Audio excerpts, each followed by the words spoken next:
Mummy जी नाश्ता table पर लगा दिया है, पापा जी की शुगर फ्री गोली भी वहीं रख दी है, मैं अभी निकलती हूँ। अरे बेटा नाश्ता तो तूने बना दिया ठीक है, पर ये क्या हुलिया बना रखा है? फिर से वही जीन्स और ऊपर से ये हेलमेट उठा लिया। मम्मी जी अब प्लीज रोज रोज एक ही बात मत किया कीजिए। मैं साड़ी पहनकर सीढ़ियां नहीं चढ़ सकती, जींस में कंफर्ट रहता है, और हेलमेट तो सेफ्टी के लिए है ना। अरे कैसी सेफ्टी, इज्जत की सेफ्टी का क्या? जब तू वो स्कूटी पर पैर फैलाकर बैठती है और हवा से बातें करती हुई निकलती है ना, तो मोहल्ले वाले आंखें फाड़ फाड़ कर देखते हैं। कल वो सामने वाले गोमती ताई कह रही थी, कुसुम तुम्हारी बहू तो एकदम हीरोइन बनकर घूमती है। मम्मी जी दुनिया का काम है बोलना, मैं स्कूटी से जाती हूँ क्योंकि इससे मेरा टाइम बचता है, और हीरोइन दिखती हूँ तो अच्छी बात है ना, आपकी बेटी की पसंद अच्छी है। सही कह रही है मम्मी, ये सृष्टि काम करने जाती है और स्कूटी चलाना कोई गुनाह थोड़ी ना है। आप ये सब छोड़ो, बस नाश्ता करो, बहुत टेस्टी पोहा बनाया है। तू तक चुपी रह जोरों के गुलाम। अरे हमारे जमाने में मजाल थी कि बहू घर की देहरी लांग जाए, और यहाँ महारानी फटफटिया गाड़ी दौड़ा रही है। कुसुम वक्त बदल गया है, बहू घर भी संभाल रही है, कमा भी रही है, अब ये पुराने राग अलापना बंद करो। जा बेटा सृष्टि तू जा, तुझे लेट हो जाएगा। थैंक यू पापा जी। मम्मी जी मैं शाम को आते वक्त सब्जी लेती आऊंगी, बाय। सृष्टि ने अपना हेलमेट उठाया और स्कूटी स्टार्ट करके धूम धूम करते निकल गई। तभी शीला आई। शीला ने दरवाजे पर खड़े होकर सारी बातें सुन ली थी। उसने सृष्टि को जाते हुए देखा तो तुरंत अपने सिर पर पल्लू खींचा और अंदर आई। राम राम मेम साहब। राम राम साहब। आ गई तू? मुझे लगा आज तो पक्का छुट्टी मारेगी। अब जाकर बर्तन मांज ले। अरे मेम साहब मैं थोड़ा जल्दी आ जाती, पर बाहर गली में भाभी को स्कूटी पर जाते देखा ना तो रुक गई। हाय राम मेम साहब बुरा मत मानना, पर भाभी को ऐसे जीन्स पैंट पहनकर गाड़ी चलाते देख मेरे को ना बड़ा अजीब लगा। देख रही ना शीला, मैं भी इसे यही समझा रही थी, पर सुनता कौन है मेरी। कहती है आप थोड़ा सोच को बदलिए, इसमें बुराई क्या है। बताओ क्या कहा जाए। कई का मॉडर्न मेम साहब, मेरे गांव में अगर कोई बहू ऐसी मर्दों वाली गाड़ी चला ले ना और ऐसे तंग कपड़े पहन ले तो उसकी सास उसे घर में घुसने ही नहीं देगी, और मेरा मर्द तो हाय दैया। बिल्कुल सही कह रही है तू शीला, तू अनपढ़ होकर भी इतनी समझदार है। और एक ये मेरी पढ़ी लिखी बहू, जिसे बड़ों की इज्जत करना रत्ती भर नहीं आता, बस अपनी मनमानी करनी है। अरे मेम साहब पढ़े लिखे होने से संस्कार थोड़ी ना आते। अब देखो मैं गरीब है, पढ़ी लिखी भी नहीं है, पर मजा ले मेरे सिर से पल्लू हटेगा, और ऐसे कपड़े में हम सब ना बबना को भी नहीं। काश मेरी बहू में भी तेरे जैसे थोड़े लक्षण होते। अब चिंता मत करो मेम साहब, मैं है ना आपकी बेटी जैसी तो है। भाभी नहीं करती तो क्या, मैं दबा देगी आपकी पैर, आपकी खूब सेवा करेगी। हाय शीलू कितनी अच्छी है तू। शीला ने बड़ी चालाकी से कुसुम की दुखती रग पर हाथ रख दिया था। कुसुम को लगा कि चलो कोई तो है जो उसकी पुरानी सोच को सही मानता है। ऐसे ही पूरा दिन शीला ने घर के काम के साथ साथ कुसुम को इम्प्रेस करने में कोई कसर नहीं छोड़ी। शाम को कुसुम पूजा कर रही थी, तब शीला भी उसके पास आकर बैठ गई। तभी सृष्टि घर आई। आज तो जान ही निकल गई, ट्रैफिक इतना था कि पूछो मत। प्लीज एक गिलास ठंडा पानी पिला दो, गला सूख रहा है। सृष्टि की आवाज सुनते ही शीला ने जानबूझकर अपनी आरती की आवाज तेज कर दी। कुसुम ने गुस्से से सृष्टि को देखा।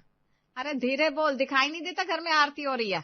आते ही पानी पानी चिल्लाना शुरू कर दिया। और ये क्या, जूते पहनकर हॉल में आ गई?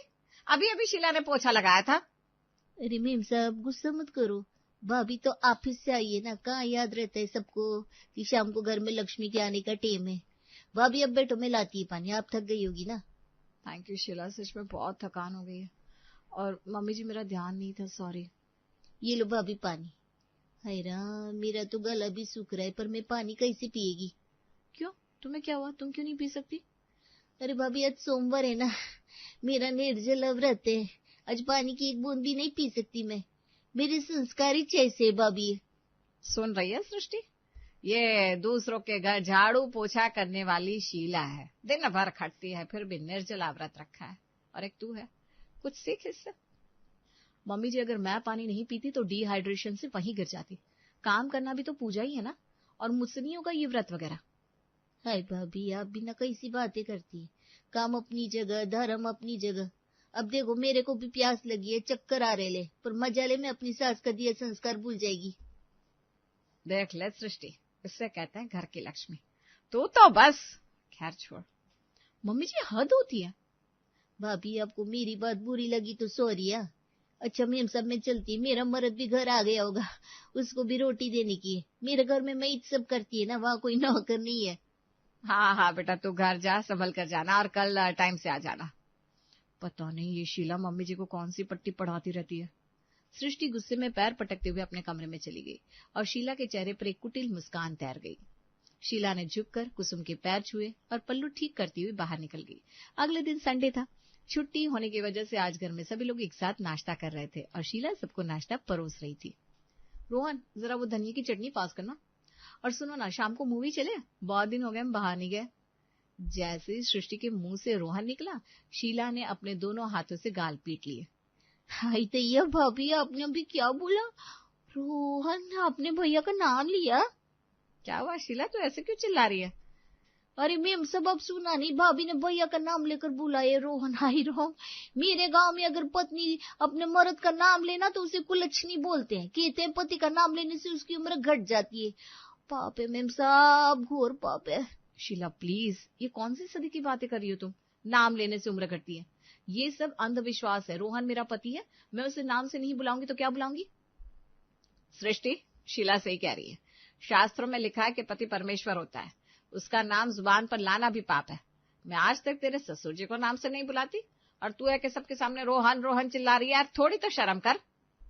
मम्मी क्या हो गया आपको? हम दोनों दोस्त की तरह रहते हैं, मुझे कोई प्रॉब्लम नहीं है अगर सृष्टि मेरा नाम लेती है। भैया आपको क्या ही प्रॉब्लम होगी, आप मॉडर्न है ना, पर भाभी को तो सोचना चाहिए। मैं तो अपने मर्द को चिंटू के पापा कहकर बुलाती है, सपने में भी उसका नाम नहीं ले सकती। शीला, तुम अपनी ये थ्योरी अपने पास रखो। इज्जत नाम ना लेने से नहीं बल्कि एक दूसरे को समझने से होती है। तुम अपने पति का नाम नहीं लेती, पर क्या वो तुम्हारी इज्जत करता है? मैंने सुना था पिछले हफ्ते वो तुम्हें मार रहा था। वो तो उसका प्यार है भाभी, मर्द है, कभी हाथ उठा दिए तो क्या हुआ, नाम तो नहीं लेता ना मेरा। बस कर सृष्टि, शीला को देख कैसे पल्लू ओढ़कर खड़ी है और तू जीन्स टी शर्ट पहनकर पति का नाम लेकर शान दिखा रही है। मुझे तो डर है कहीं तेरे इन लक्षणों से मेरे बेटे की उम्र सच में कम ना हो जाए। मम्मी जी, आप एक काम वाली की बातों में आकर अपने बहू बेटे को कोस रही हैं।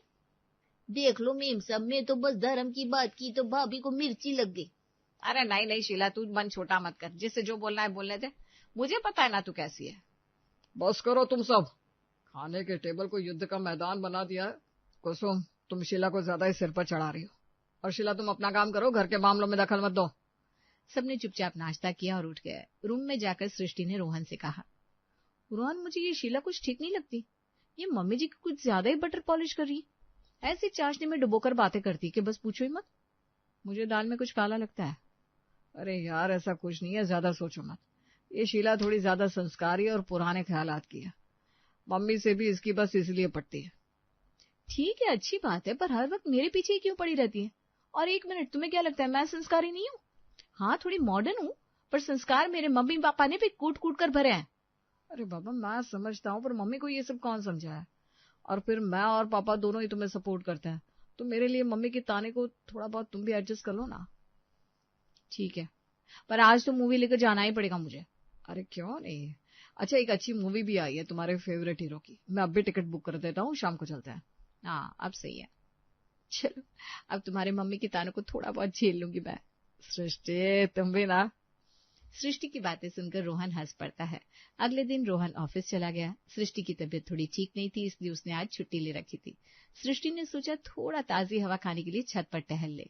वो सीढ़ियां चढ़कर जैसे ही छत पर पहुंची, उसे बीड़ी या सिगरेट के धुएं की तेज गंध आई।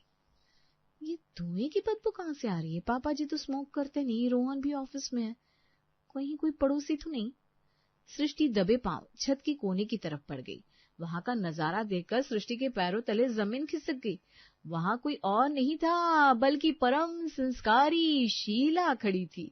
उसका घूंघट गायब था, पल्लू कमर में खोसा हुआ था और एक हाथ में जलती हुई सिगरेट थी।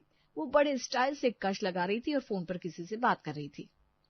अरे तू टेंशन काय को लेता है रे, बुढ़िया पूरी तरह मेरी मुट्ठी में। मैं दिन भर संस्कार संस्कार का भोजन गाती है और वो पिघल जाती है।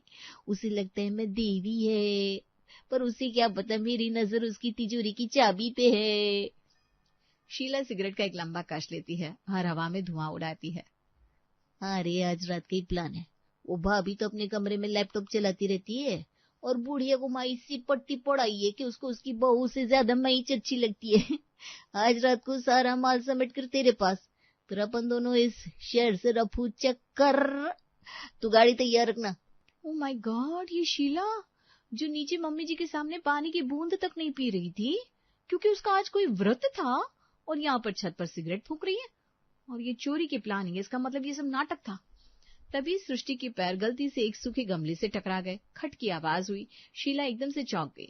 उसने पीछे मुड़कर देखा तो सामने सृष्टि खड़ी थी। शीला के हाथ पांव फूल गए। उसने हड़बड़ाहट में जलती हुई सिगरेट नीचे फेंकी और उसे पैर से मसल दिया। फोन भी तुरंत काट कर छिपा लिया। भाभी आप कब आई? वो मैं बस इधर कपड़ा सुखाने आई थी। कपड़े सुखाने, सिगरेट पीकर, और फोन पर किससे बात कर रही थी तुम? और ये बुढ़िया और माल क्या था शीला? अरे भाभी आपने गलत समझ रही है। वो मैं अपनी शराबी पति को डांट रही थी। वो नशा करता है ना, तो मैं उसको दिखा रही थी। वो पिएगा तो मैं भी बीड़ी पिएगी। कसम से भाभी मैं ना उसको सुधारना चाहती है। और माल वो घर में राशन की बात कर रही थी। वाह शीला, क्या कहानी बनाई है। अभी नीचे तो तुम कह रही थी तुम्हारा पति देवता है, तुम उसके लिए व्रत रखती हो, और अब वो शराबी हो गया और सिगरेट पीकर उसे सुधार रही हो। तुम्हें क्या लगता है मैं मम्मी जी जैसी भूली हूँ? भाभी पर ये बात आप मीम साहब को मत बताना, उनको अच्छा नहीं लगेगा। और वैसे भी वो आपकी बात मानेगी भी नहीं। वो तो आपको मॉडर्न और बदतमीज समझती है, मेरे को अपनी बेटी। तुम मुझे धमकी दे रही है? धमकी नहीं, सच्चाई बता रही भाभी। आगे आपकी मर्जी। इतना कहकर शीला वहां से नीचे भाग गई। सृष्टि वहीं खड़ी रह गई। उसे शीला की धमकी पर गुस्सा तो बहुत आ रहा था, पर वो जानती थी शीला सच कह रही है। ये औरत बहुत चालाक है। इसने मम्मी जी को पूरी तरह हिप्नोटाइज कर रखा है। अगर मैंने अभी शोर मचाया तो ये बात पलट देगी। मुझे रंगे हाथों पकड़ना होगा इसे। इसने फोन पर कहा था आज रात, इसका मतलब आज रात को ये कुछ बड़ा करने वाली है। मुझे अलर्ट रहना होगा और प्रूफ इकट्ठे करने होंगे, तभी कोई मेरी बात पर विश्वास करेगा। सृष्टि नीचे आई। उसने देखा कि शीला हॉल में कुसुम के पास बैठकर फिर से पैर दबा रही थी और रोने का नाटक कर रही थी। क्या हुआ शीला, रो क्यों रही है बेटा? कुछ नहीं मेम साहब, वो भाभी छत पर मिल गई थी। बस थोड़ा डांट दिया कि काम ठीक से नहीं करती है। गरीब होना सुनना पड़ता है। सृष्टि, तुझे चैन नहीं है? बेचारी काम करके छत पर सुस्ताने गई होगी, वहां भी पहुंच गई तू। खबरदार जो अभी से कुछ कहा तो। ठीक है मम्मी जी, कुछ नहीं कहूंगी। बेटा शीला, जितना नाटक करना है कर ले। आज रात तेरा आखिरी शो होगा। सृष्टि चुपचाप अपने कमरे में चली गई। रात के 10 बज चुके थे। शीला अपना काम खत्म करके कुसुम के पैर छूकर अपने घर के लिए निकली। लेकिन आज सृष्टि सोने के मूड में नहीं थी। उसने चुपके से खिड़की से शीला को जाते देखा। शीला अपने घर की तरफ जाने के बजाय दूसरी गली में मुड़ गई। सृष्टि ने तुरंत अपनी स्कूटी की चाबी उठाई। अच्छा, तो मैडम अपने घर नहीं कहीं और जा रही है। आज देखती हूँ ये संस्कारी काम वाली इतनी रात को कहाँ जा रही है। हेलमेट नहीं पहनूंगी वरना पहचान लेगी। सृष्टि ने अपनी स्कूटी की हेडलाइट बंद रखी और थोड़ी दूरी बनाकर शीला का पीछा करने लगी। शीला एक सुनसान खंडहर के पास रुकी, जहां एक आदमी बाइक पर बीड़ी पी रहा था। सृष्टि ने स्कूटी एक पेड़ के पीछे रोकी और मोबाइल का कैमरा ऑन करके दबे पांव उनके करीब पहुंच गई। अरे ओ रमेश, तू बाइक स्टार्ट रख रे। वो बूढ़िया पूरी तरह मेरी मुट्ठी में। आज दिन भर इतना पैर दबाया उसका कि वो तो मेरे पर अपनी जान छिड़कती है। तो माल कब निकालना है आज रात? अरे मैंने पीछे वाली खिड़की की कुंडी ढीली छोड़ दी है। रात को 2 बजे घुसेंगे। अलमारी की चाबी बुढ़िया के तकिए के नीचे ही रहती है। वो कुंभकर्ण की नींद सोती है, उसे भनक भी नहीं लगेगी। सारा सोना चांदी समेट कर सुबह की ट्रेन से रफू चक्कर। और वो तेरी हीरोइन बहू, वो स्कूटी वाली? अरे वो अपने कमरे में सोती रहेगी। अगर जागी भी तो बुढ़िया को मैंने ऐसा पट्टी पड़ा है कि वो अपनी बहू को चोर मानेगी, मेरे को नहीं। अच्छा, तो ये प्लान है तुम्हारा, मम्मी जी को बुढ़िया और मुझे हीरोइन। आज रात चोरी नहीं तुम्हारी विदाई होगी शीला, और वो भी पुलिस की जीप में। सृष्टि ने पूरा वीडियो रिकॉर्ड किया और बिना आवाज किए वहां से निकल गई। घर पहुंचकर उसने घर वालों को जगाया और वीडियो दिखाया। वीडियो देखकर सब सन्न रह गए। उन्होंने पुलिस को इन्फॉर्म किया और शीला का इंतजार करने लगे। रात के 2 बजे खिड़की में आवाज हुई। सबने जाकर देखा तो वहां शीला थी। आ गई मेरी बेटी शीला, इतनी रात को अचानक, वो भी खिड़की से। कुसुम और बाकी सबको ऐसे देखकर शीला का चेहरा पीला पड़ गया। उसने घबराते हुए कहा, वो मेम सब वो खिड़की की कुंडी खुली रह गई थी ना, तो बस मैं वो बंद करने को आई थी। मैं इस घर को अपना समझती है ना। अच्छा, जरा अंदर तो आ। अब शीला घर के अंदर आ गई। मम्मी जी को पता चल चुका है कि तुम असल में एक शातिर चोर हो और हमें लूटने आई हो। हाय दया भाभी, आप मुझ गरीब पर इतना बड़ा इल्जाम लगा रही लिए। मैं सब देखिए ना, मैंने क्या बिगाड़ा। अब क्यों इस घर की सेवा करती है कि गरीबी मेरा गुनाह है। बस करो शीला, ये मगरमच्छ के आंसू अब नहीं चलेंगे। सृष्टि, चलाओ तो वो वीडियो। सृष्टि ने टीवी ऑन किया और मोबाइल कनेक्ट कर दिया। स्क्रीन पर शीला सिगरेट पीते हुए रमेश से बातें कर रही थी। उसकी आवाज पूरे हॉल में गूंज उठी। बुढ़िया तो मेरी मुट्ठी में है, आज रात माल लेकर रफू चक्कर। वीडियो खत्म होते ही शीला के तोते उड़ गए। शीला, तूने मुझे बुढ़िया कहा? मैं तुझे इतनी संस्कारी और भली समझती थी और तू मुझे लूटने का प्लान बना रही थी। मैम सब गलती हो गई, वो मैं मजाक कर रही थी। मेरा ऐसा कोई इरादा नहीं था, भाभी ने मेरे को फंसाया, ये वीडियो झूठा है। झूठ बोलना बंद करो शीला। और हाँ, जिस स्कूटी को तुम और मम्मी जी कोसते थे ना कि बहू हवा में उड़ती है, उसी स्कूटी से मैंने कल रात तुम्हारा पीछा किया था। अगर मेरे पास वो स्कूटी ना होती और मैं इतनी तेज ना होती तो शायद आज हमारा घर लूट चुका होता। तभी पुलिस इंस्पेक्टर अंदर आए। रोहन ने पहले ही उन्हें बुला लिया था। चलिए मैडम, बहुत नाटक हो गया। रमेश को हमने बाहर ही दबोच लिया है, अब आपकी बारी। मेम साहब चलो, साहब माफ कर दो। पुलिस शीला को ले गई। कुसुम सोफे पर धम से बैठ गई। उसकी आंखों से आंसू बह निकले, दुख के नहीं बल्कि पछतावे के। मुझे माफ कर दे सृष्टि बेटा, मैं कितनी अंधी हो गई थी। मुझे लगा जींस पहनने वाली और स्कूटी चलाने वाली बहुएं घर तोड़ती है, पर आज तूने साबित कर दिया कि संस्कार कपड़ों में नहीं इंसान की नीयत में होते हैं। मैंने तुझे कितना बुरा भला कहा। मम्मी जी प्लीज माफी मत मांगिए। आप बस इतना समझ लीजिए कि वक्त बदल गया है। हम बहुएं बाहर काम करती हैं, जींस पहनती हैं, स्कूटी चलाती हैं, पर इसका मतलब ये नहीं कि हम घर की फिक्र नहीं करते। हमें बस आपका थोड़ा सा भरोसा चाहिए। मम्मी, ये शीला तो बस तुम्हारे इसी डर का फायदा उठा रही थी। अच्छा हुआ सृष्टि ने वक्त रहते सब संभाल लिया। देख लो, आज तुम्हारी मॉडर्न बहू ने ही घर बचाया है। कुसुम, बहू और बेटी दोनों फर्ज सृष्टि ने निभाए हैं। वो व्रत नहीं करती पर कर्म करना जानती है, अपने घर की रक्षा भी करती है। हाँ, आज मेरी आंखें खुल गई। सृष्टि, आज से तुझे जो पहनना है पहन, जैसे जाना है जा। मेरे लिए तो तू ही मेरी असली लक्ष्मी है। और हाँ, आज चाय मैं बनाऊंगी। तू थक गई होगी ना रात भर जागकर। अरे नहीं मम्मी जी, चाय मैं बना लूंगी। मुझे भी ऑफिस भी जाना है, बहुत काम पेंडिंग है। तो जा बेटा, तैयार हो जा। और सुन, हेलमेट जरूर लगाना, सेफ्टी पहले। और वो स्कूटी ना जरा धीरे चलाया कर, मुझे डर लगता है। ठीक है मम्मी जी, प्रॉमिस। सृष्टि ने दीनानाथ और कुसुम के पैर छुए और अपना बैग उठाया। आज जब उसने जींस पहनकर हेलमेट लगाया तो कुसुम ने मुंह नहीं बनाया, बल्कि हाथ हिलाकर उसे विदा किया। घर का माहौल अब बदल चुका था। कामवाली का संस्कारी ढोंग खत्म हो गया था और सास बहू के बीच एक नई और सच्ची समझदारी की शुरुआत हो गई थी।